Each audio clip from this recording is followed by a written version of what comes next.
בואו נרחיב רגע עם הפאנל בעניין הזה. סגיב אסולין, עלי לדעתי ישראל כץ הרחיב את האיומים שלו, נעים קסם, זהירות אנחנו באים, בינתיים תושבי הצפון חוטפים.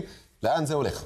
זה ברור שהמצב כמו שהוא עכשיו לא יוכל להימשך יותר מדי זמן, אבל מה שאנחנו רואים זה בראש ובראשונה את המחיר של הברית בין ישראל לארצות הברית. אם אתם שואלים אותי, אם מסתכלים על המקרו, זה מחיר שהוא שווה לשלם אותו על אף המחירים המאוד מאוד קשים וכואבים.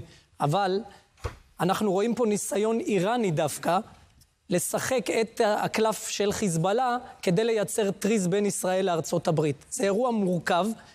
איראן מפעילה את חיזבאללה כדי להפר את הברית שנמצאת כרגע, את המשא ומתן הזה שהוא שברירי. ותשים לב מה נעים קסם היום מוציא בהקלטה. הוא שם 5 תנאים אל מול ישראל, מתנהג בדיוק כמו ההנהגה האיראנית, כאילו הם מנצחים במאבק הכללי הזה, תודעתית הם משדרים משהו אחר לחלוטין, מעלים את רמת האיומים מהצד שלהם ומנסים לייצר איזשהו סדר יום ציבורי.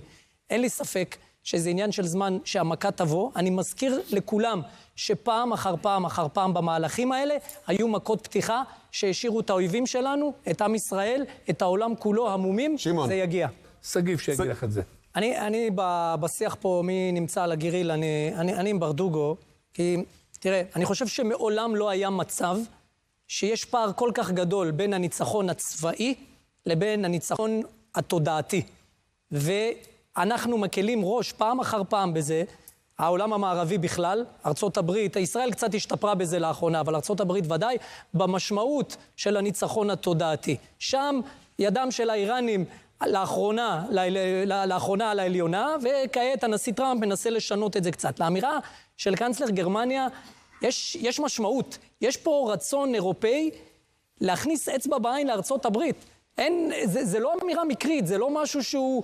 האם זה יכול לדחוף את טראמפ לעשות עכשיו מעשים נוספים כדי לנצח גם תודעתית? לדעתי כן. אוקיי, תגיד.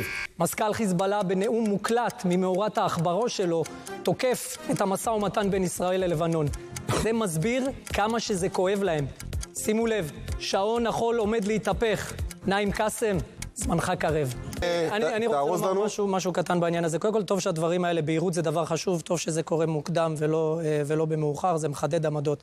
בדבר אחד, אנחנו מפנים את האור אל גולן, אל אחרים, אל זה. אני חושב שהמחנה הלאומי צריך לעסוק בראש ובראשונה בכל מה שקשור לנשיאה בנטל. יש לצד השני תמיד את היכולת להשתלט על הנושא הזה ולהוביל אותו כביכול. הנושא הזה חשוב, יקר, משמעותי למחנה הלאומי, לא פחות מהצד השני, וכדאי שנפנה על זה זרקור ונטפל בזה.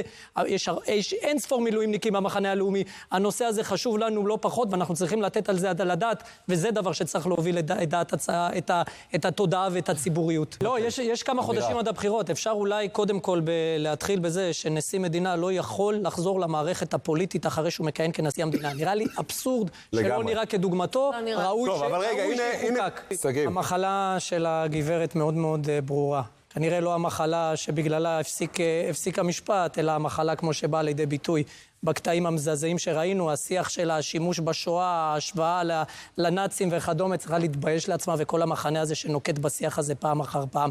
אבל אני בדבריו של ברדוגו לא שמעתי ציניות, שמעתי אולי קצת עצב. לא, הרבה עצב וממש לא ציניות. ואני מסכים לחלוטין, ואני חושב שהגיע הזמן שהימין שעולה לשלטון פעם אחר פעם יעמיד גם את השרים והמנהיגים המתאימים שידעו גם לשלוט ולבצע את המהלכים ולא רק להגיע לשלטון.